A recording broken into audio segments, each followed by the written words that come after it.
주일을 맞아서 하나님의 전을 찾으신 여러분을 환영하고 축복합니다.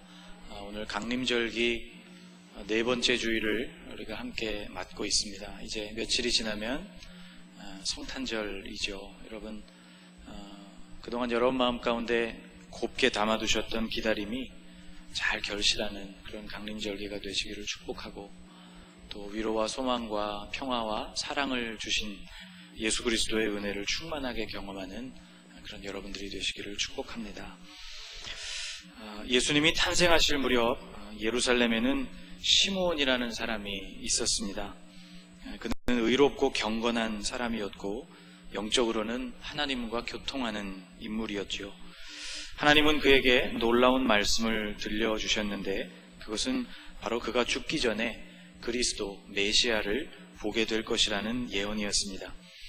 오늘 본문 26절을 보면 이렇게 되어 있습니다. 그가 주의 그리스도를 보기 전에는 죽지 아니하리라 하는 성령의 지시를 받았더니, 아마 이날부터 그는 간절한 마음으로 그 예언이 성취되기를 기다렸을 것입니다. 그리고 그러던 어느 날 드디어 아기 예수님을 만나게 됩니다. 마리아와 요셉은 아기 예수님과 함께 예루살렘 성전을 찾았습니다. 누가복음 2장 22절로 거슬러 올라가 보면 모세의 법대로 정결 예식의 날이 찼을 때에 아기를 데리고 예루살렘에 올라갔다고 기록하고 있습니다. 구약 율법에 따르면 남자아이가 태어났을 경우 7일 동안 부정한 기간이 지나갑니다. 그리고 8일째 되는 날 그 아이에게 할례를 행하고, 그리고 그날부터 33일이 지나야 모든 기간들이 끝나고 비로소 정결하다고 여겨지는 기간을 맞이하게 되었습니다. 그러니까 요셉과 마리아가 예루살렘 성전에 올라왔을 그때는 예수님이 태어나신 지 갓 40일을 넘긴 그런 시점이었던 것이죠. 아기 예수님이 성전에 들어오시는 그날 시므온에게도 성령께서 주시는 감동이 있었습니다.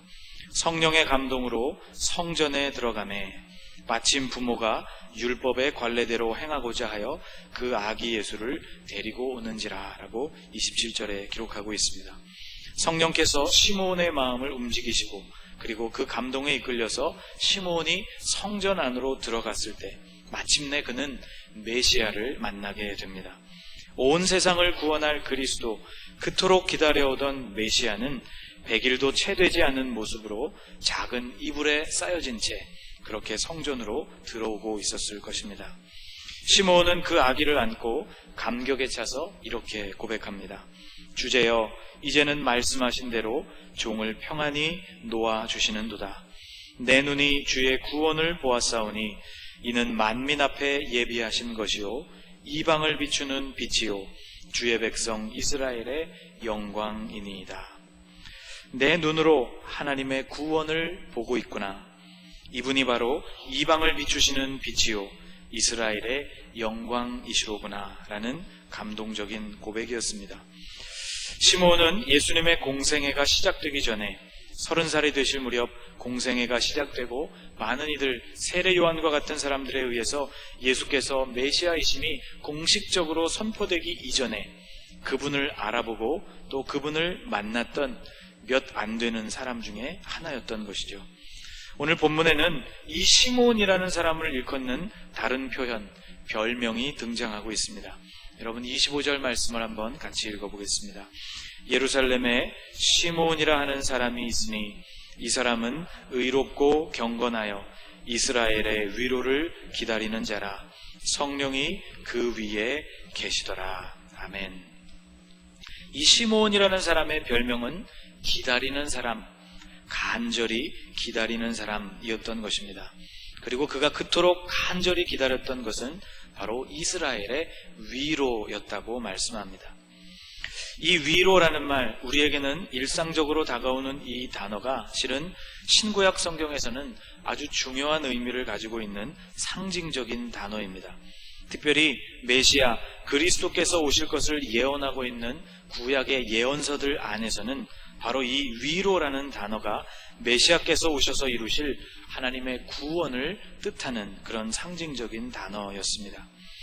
지금부터 읽어드릴 몇 가지 구절들은 바로 그러한 위로, 바로 예수 그리스도께서 오셔서 이루실 그분의 구원을 상징하는 단어들입니다. 너희의 하나님이 이르시되 너희는 위로하라. 내 백성을 위로하라. 하늘이여 노래하라. 땅이여 기뻐하라. 산들이여 즐거이 노래하라. 여호와께서 그의 백성을 위로하셨은즉 그의 고난당한 자를 긍휼히 여기실 것임이라. 나 여호와가 시온의 모든 황폐한 곳들을 위로하여 그 사막을 에덴 같게 그 광야를 여호와의 동산 같게 하였나니 그 가운데에 기뻐함과 즐거워함과 감사함과 창화하는 소리가 있으리라. 내가 그의 길을 보았은즉 그를 고쳐줄 것이라. 그를 인도하여 그와 그를 슬퍼하는 자들에게 위로를 다시 얻게 하리라. 여호와의 은혜의 해와 우리 하나님의 보복의 날을 선포하여 모든 슬픈 자를 위로하되. 우리 마지막은 같이 한번 읽어볼까요? 어머니가 자식을 위로함 같이 내가 너희를 위로할 것인즉 너희가 예루살렘에서 위로를 받으리니. 아멘. 오늘 본문 25절에 등장하고 있는 이 위로라는 말은 바로 금방 읽어드린 구약 성경에서 기록되고 있는 위로라는 말과 같은 말입니다. 히브리어 나함이라는 말의 헬라식 표현이 오늘 본문에 등장하고 있는 위로라는 단어입니다. 이 위로라는 말은 헬라어로 파라클레시스라고 부르는 단어입니다. 이 말은 동사인 파라칼레오라는 말에서 온 단어입니다. 이 말은 두 개의 단어로 합쳐진 그런 말인데 옆에서 부르다라는 말로 직역할 수 있는 동사입니다. 이것이 바로 위로가 무엇인지를 우리에게 아주 잘 설명해주고 있는 단어라는 생각이 들었습니다. 옆에서 불러주는 일. 저는 이 단어를 이렇게 부르고 싶습니다. 응원이라고 부르고 싶습니다. 여러분, 걸음마를 하는 때 또 그 훨씬 이전부터 우리는 이런 응원을 먹고 사는 존재입니다. 사람만큼 손이 많이 가는 존재도 없죠. 여러분, 동물의 왕국 같은 프로그램에서 코끼리나 사슴과 같은 짐승들이 새끼를 낳는 모습을 보았을 것입니다. 참 놀라운 것은 그들이 새끼를 낳은 지 30분이 되기도 전에 그들은 곧 일어나서, 비록 연약한 다리이고 비틀거리기는 하지만 곧 일어나서 걷고 그리고 어미의 젖을 빠는 모습을 보게 됩니다. 무리가 움직여서 이동하기 시작하면 이 새끼들도 어미를 따라서 같이 그 이동 대열에 합류하는 모습을 보게 됩니다. 참 놀라운 모습이죠. 그런데 사람은 그렇지가 않습니다. 특히 영유아기 때의 인간은 부모의 보살핌이 없이는 절대로 혼자서 생존할 수 없는 존재입니다. 아기는 자주 수시로 울죠. 필요한 것들이 있고 몸이 불편해도 웁니다. 그런데 엄마가 그 아기의 필요를 울 때마다 채워주죠. 여러분, 아기를 돌보는 엄마의 모습을 보신 일이 있을 것입니다. 혹은 여러분이 직접 엄마가 되셔서 아기를 그렇게 돌보신 경험이 있을 것입니다. 기저귀를 살필 때, 그리고 젖을 먹일 때, 열이 나는 아기를 안아줄 때 어머니는 그저 그 아기를 그저 기저귀를 살피고 그저 젖을 먹이고 그냥 열이 나는 아기를 안아주지 않지요. 엄마는 연신 아기의 이름을 부르고 그리고 아기의 몸을 어루만지고 그를 토닥여 줍니다. 조금만 참으라고, 이제 거의 다 끝나간다고, 이제 괜찮다고 아기를 그 품에 안고 아이의 이름을 부르며 그를 위로하고 격려하고 응원해 주는 것입니다. 걸음마를 할 때 부모와 그리고 할아버지 할머니가 곁에 서서 이 아이에게 무한한 박수를 보내주면서 소리를 외치면서 아기가 첫 발걸음을 떼는 일을 응원합니다. 파라칼레오, 다정하게 옆에서 부르는 일, 이것이 바로 하나님이 우리에게 주시는 위로에 대한 성경의 설명인 것입니다. 아기는 이러한 위로와 격려에 힘입어서 비로소 몸도 마음도 건강한 모습으로 자라나는 것이죠.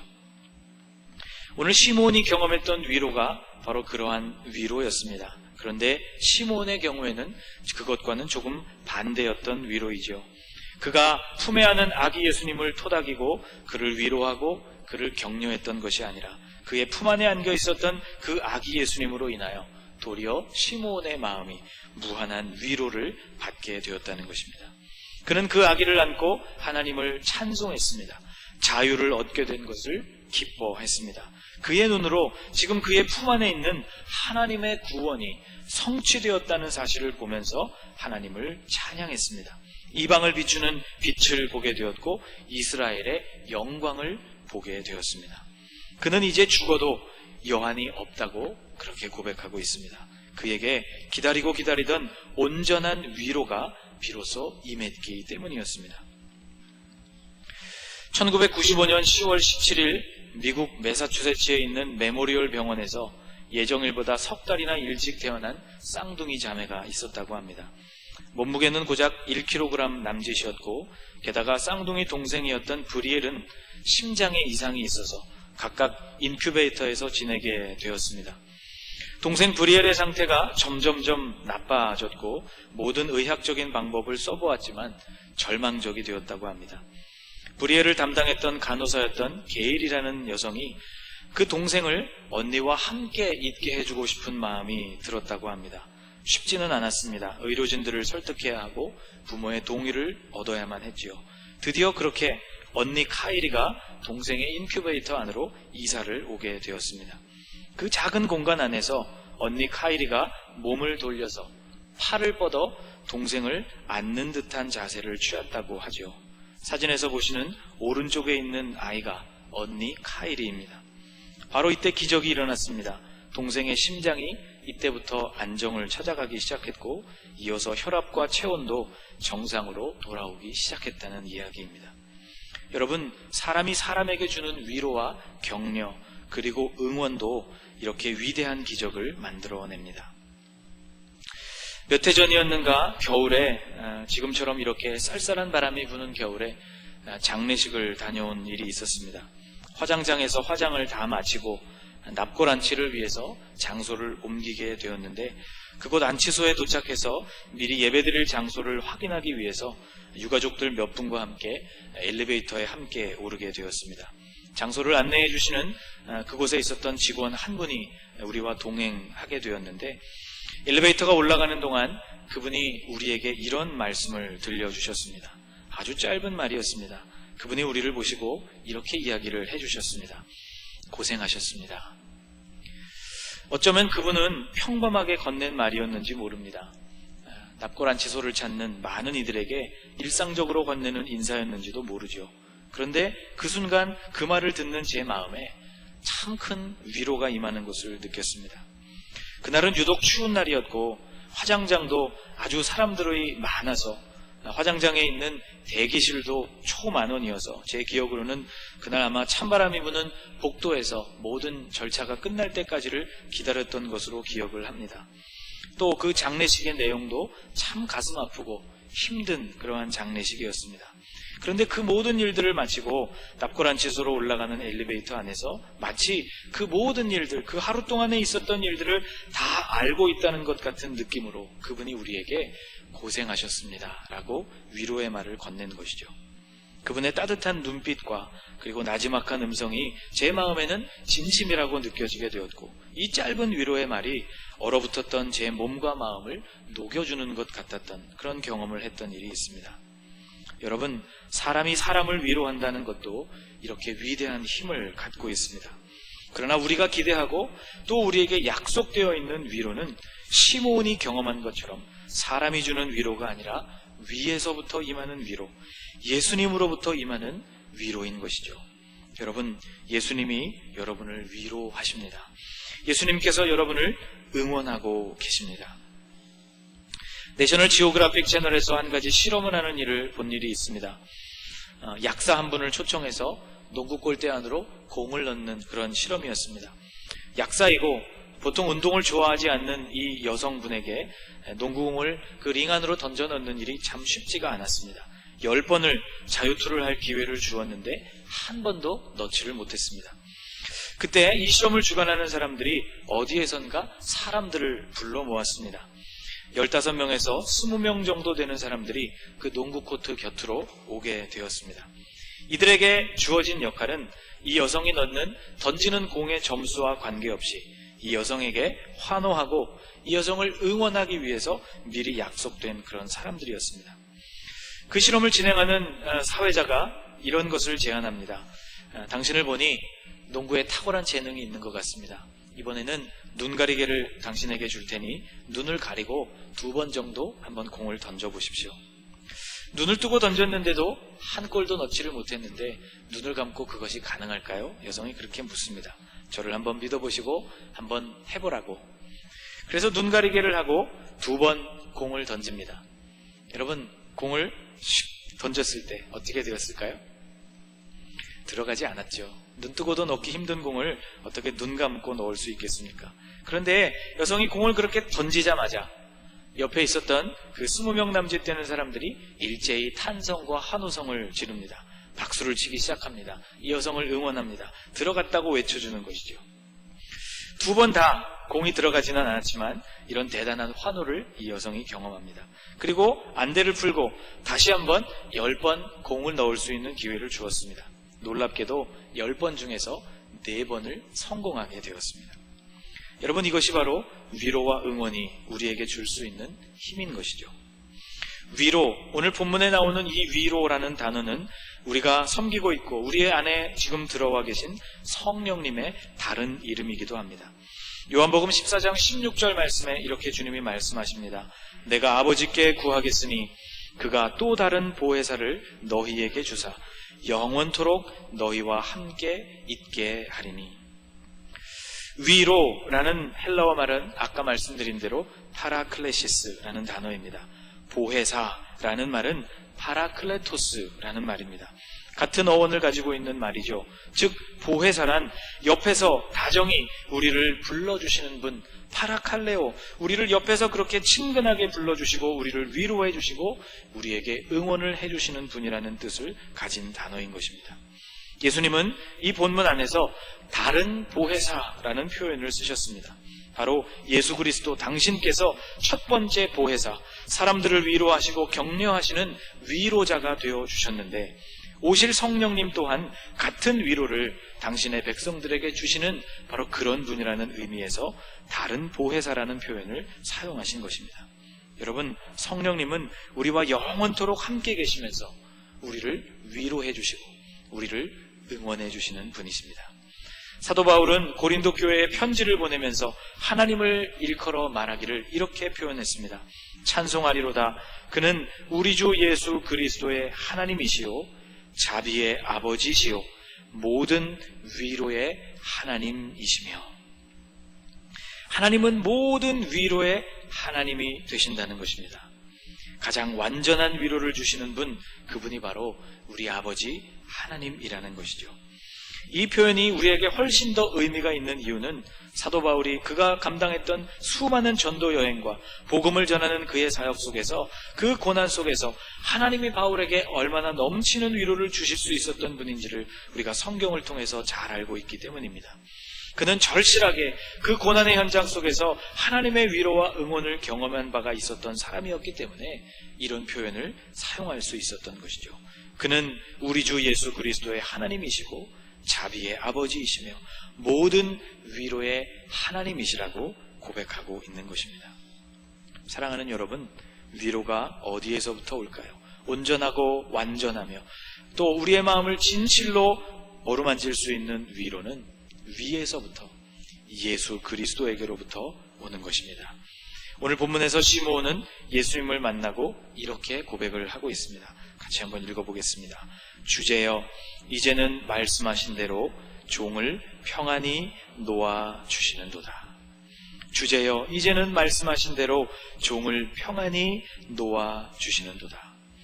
주인이신 하나님, 만물의 주인이신 하나님 아버지, 이제는 주님이 저에게 말씀해 주셨던 것과 같이 이 종을 평안하게 놓아주시는군요. 이제 제가 죽어도 여한이 없습니다 라는 고백입니다.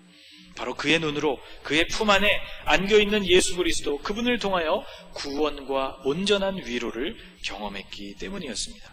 예수님을 만남으로써 시므온의 위로는 바로 비로소 완전하게 완성되었다는 것입니다. 사랑하는 여러분, 심각한 어려움을 만났지만 어디에도 기댈 수 없는 분들이 오늘 이곳에 나와 있다고 저는 생각합니다. 환란이 너무 오랫동안 지속되어서 마음이 심히 지쳐있는 분들도 오늘 이 자리에 나와 있을 것이라고 생각합니다. 여러 가지 사정이 있어서 가족들과 함께 할 수 없는 분들도 이 자리에 나와 계신 줄로 믿습니다. 여러분, 모든 위로의 하나님으로부터, 이스라엘의 위로가 되신 예수 그리스도에게로부터, 영원히 우리 안에 계시고 우리와 함께 계시며 위로하시고 응원해 주시는 성령 하나님으로부터 이 넘치는 위로가 여러분의 심령 가운데 함께하게 되시기를 주님의 이름으로 축복합니다. 기도하겠습니다. 천지와 우주 만물을 주관하시고 이 모든 것들을 다스리시는 하나님 아버지, 주님은 모든 위로의 하나님이 되십니다. 넘치는 위로로 우리를 격려하시고 우리를 세우실 수 있는 분이심을 말씀을 통해 알려주시니 감사합니다. 주님, 아기 예수님이 시몬에게 벅찬 위로가 되었던 것처럼 강림절기를 보내고 있는 우리들 각자의 마음속에 예수 그리스도로 인한 위로와 격려가 가득하게 하옵소서. 온갖 고난과 역경과 환난을 통과하고 있는 모든 이들의 마음속에 주님이 주시는 넉넉하고 완전한 위로가 임하게 하여 주옵소서. 우리를 능히 위로하시는 예수 그리스도의 이름으로 기도드립니다. 아멘.